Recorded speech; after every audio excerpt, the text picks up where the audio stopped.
Hi friends, my self రక్ష. Egg rice ఎలా చేసుకోవాలో ఈరోజు నేను చూపించబోతున్నాను. అండ్ మై ఛానల్ని ఎవరైతే ఫస్ట్లో చూస్తున్నారో వాళ్ళు లైక్ చేయండి, షేర్ చేయండి అండ్ సబ్స్క్రైబ్ కూడా చేసుకోండి. ఎగ్ రైస్కి కావాల్సిన ఇంగ్రీడియంట్స్ రైస్, ఎగ్.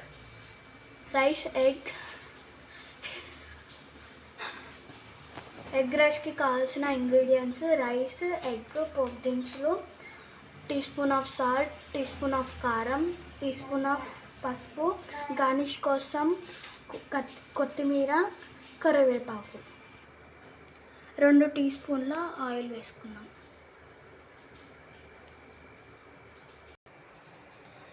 ఆయిల్ కొంచెం హీట్ కావాలి.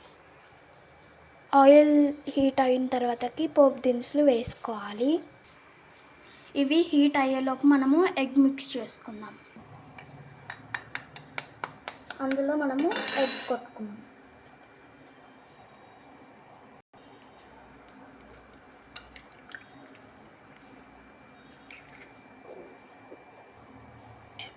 దాన్ని మిక్స్ చేసుకున్నాము.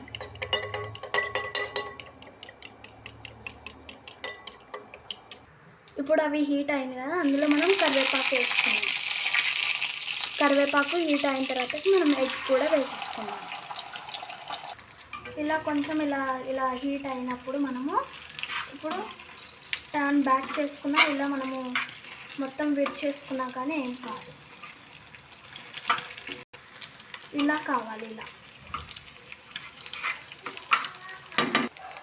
ఇది కొంచెం బ్రౌన్ కలర్ వరకు ఫ్రై అయ్యేంత వరకు దీన్ని వేయించుకోవాలి.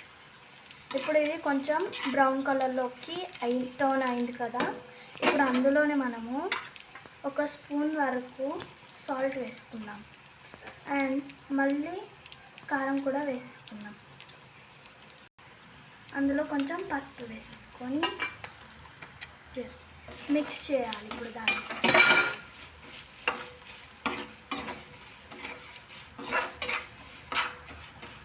ఇప్పుడు అందులోకి మనం రైస్ అయితే వేసేసుకున్నాం. ఇప్పుడు మనం దాన్ని మొత్తం మిక్స్ చేసుకుందాం. ఎగ్గుకున్న మసాలా మొత్తం రైస్కే పట్టాలండి.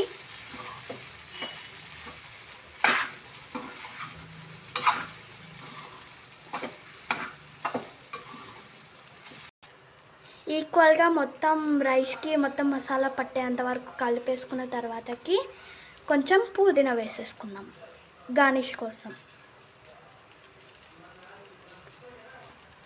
ఒకసారి మళ్ళీ మిక్స్ చేసుకుందాము.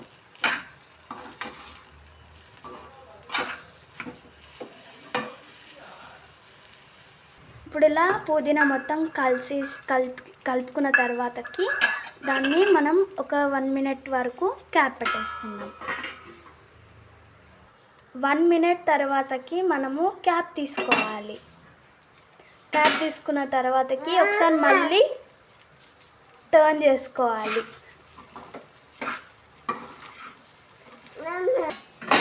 ఇప్పుడు మనం స్టవ్ ఆఫ్ చేసేయాలి.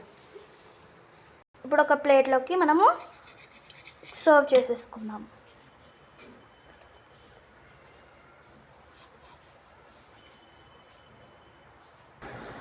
ఇప్పుడు ఎలా ఉందో మనం టేస్ట్ చేసి చూద్దాం.